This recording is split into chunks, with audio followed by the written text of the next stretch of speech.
देखिए, हिमाचल प्रदेश में ही नहीं पूरे देश भर में जिस दिन चुनाव आयोग ने चुनाव की तारीखों का ऐलान किया, घोषणा की, उसके साथ ही आदर्श आचार संहिता लागू हो जाती है।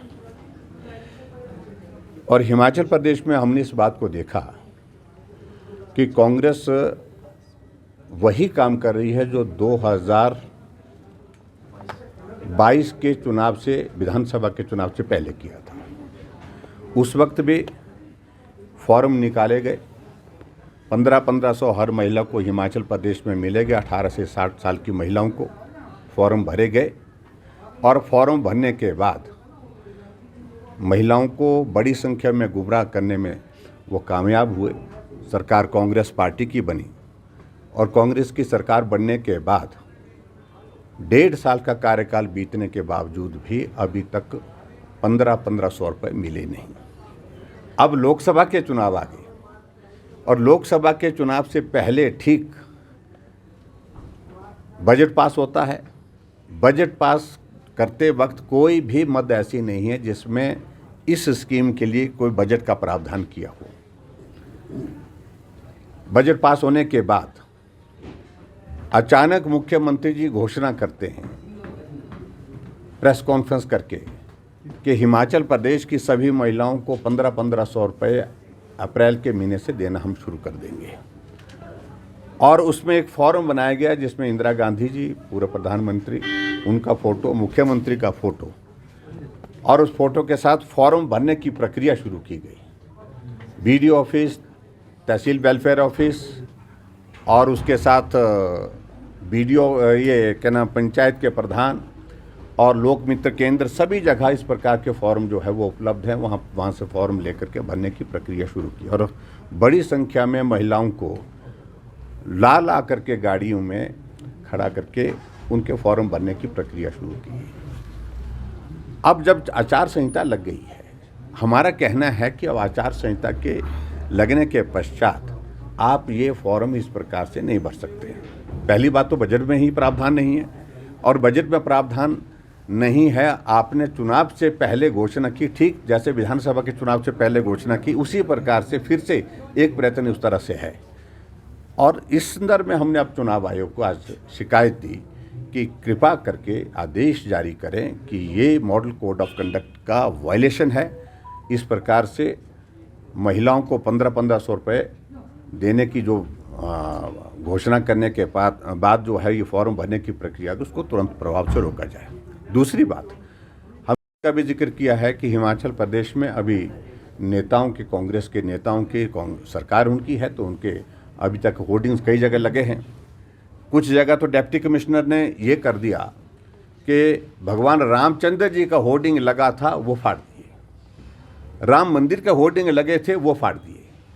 लेकिन नेताओं के फोटो वाले जो होर्डिंग जो लगे हैं, जो आचार संहिता को जो प्रभावित करते हैं, वायलेशन है वो आदर्श आचार संहिता का, उसके बावजूद भी वो कायम है। उसके संदर्भ में भी हमने आज अपनी बात कही है कि उसको भी आप, उसके बारे में भी आप संज्ञान लें। और मैं उम्मीद करता हूं कि इलेक्शन कमीशन इन सारी बातों को लेकर के सारे के सारे, ना हमारा पार्टी का किसी आदमी ने लगाया है, ना पार्टी का नाम है, ना पार्टी के नेता का, किसी व्यक्ति ने अपनी आस्था के और श्रद्धा के हिसाब से वो लगाए हैं, और वो आचार संहिता का उल्लंघन है ही नहीं। लेकिन उसके बावजूद भी इस प्रकार से किया जा रहा है। इस बारे में हमने आज जो है यहाँ शिमला में चुनाव आयोग को अपना ज्ञापन दिया है। सर, मुख्यमंत्री ने अभी ट्वीट किया है, उन्होंने कहा कि राजस्थान में ओपीएस रोकने की कोशिश हुई, हिमाचल में ओपीएस के लिए सरकार गिराने की कोशिश हुई, और अब माता बहनों को आर्थिक मदद देखिए, ऐसा रोकने की कोशिश हुई। मैं एक ही बात कहना चाह रहा हूँ, मुख्यमंत्री जी अब झूठ बोलना छोड़ दें। उनका झूठ एक्सपोज हो चुका है, बुरी तरह से एक्सपोज हो चुका है। ओपीएस अगर आपने लागू कर दी है, आपकी सरकार है, रोकने के लिए कौन कर रहा है कोशिश? उसमें हमने एक शब्द नहीं बोला आज तक, ना हमारी पार्टी ने बोला। दूसरी बात, और ये महिलाओं के लिए 1500 रुपये देने के लिए किसने रोक रखा था? ये ठीक चुनाव के दिनों में ही, चुनाव से पहले, और उनको मालूम है कि पहली किस्त भी हम जारी नहीं कर पाएंगे, इसलिए नहीं जारी कर पाएंगे क्योंकि 1 अप्रैल से पहले कोड ऑफ कंडक्ट आ जाएगा।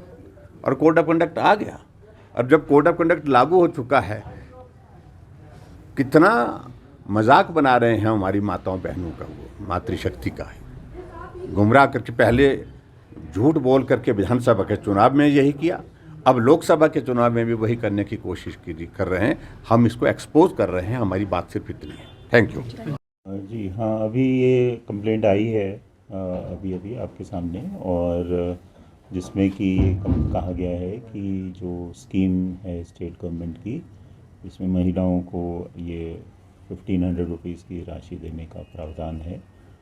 उसके फॉर्म्स वगैरह भरे जा रहे हैं। तो अभी कंप्लेंट आई है, तो इसको एग्जामिन करके इसके ऊपर जो भी होगा उचित कार्रवाई की जाएगी। सर, बीजेपी ने एक और बात की जो सर यस, होर्डिंग्स के लिए भी कहा गया है, और हमारे जो पिछले 2 दिन में जो एक्सरसाइज हुई है, जो नॉर्म्स के हिसाब से 24 आवर्स और 48 आवर्स के हिसाब से, उसके हिसाब से जो रिपोर्ट्स आई हैं, उसके accordingly 38,000 hoardings, banners, posters, flags जो है पूरे स्टेट में हटाए गए हैं। तो ये पूरा प्रोसेस जो 72 आवर्स का है, 24 आवर्स में गवर्नमेंट बिल्डिंग्स, 48 आवर्स में पब्लिक प्लेसेस, 72 आवर्स में प्राइवेट बिल्डिंग्स जो कि अनअप्रूव्ड हैं। तो ये प्रोसेस पूरा चल रहा है, लेकिन फिर भी अगर कोई रह गई है तो उसको हम एग्जामिन करें, उसको हम रिपोर्ट लेंगे। और लोग भी अगर कोई रह गई है, कोई होर्डिंग या कोई पोस्टर, तो CVGIL ऐप के ऊपर भी कंप्लेंट कर सकते हैं, तो वो मौके पे ही तुरंत कार्रवाई हो जाएगी। सर, एक और कमिश्नर को ऐसे आदेश हुए हैं कि जो प्राइवेट अपनी बिल्डिंग में किसी ने राम मंदिर की जो बात कही अपोजिशन वालों ने, क्या ऐसे कोई आदेश हुए कि उसको हटाने के लिए इस तरह से? नहीं, ऐसे हमारी तरफ से तो ऐसे कोई आदेश नहीं। सर, नेता प्रतिपक्ष ने आरोप लगाया कि कुछ जगह पर जो DCs हैं उन्होंने राम मंदिर प्राण प्रतिष्ठा के पोस्टर्स हटवा दिए, जबकि जो सरकारी होर्डिंग्स हैं वो भी खड़े हैं कई जगह। क्या इसको लेकर सर आप लेंगे फील्ड से इसकी रिपोर्ट्स? इसका हम पता करेंगे कि क्या इश्यू है। ठीक है सर, थैंक यू।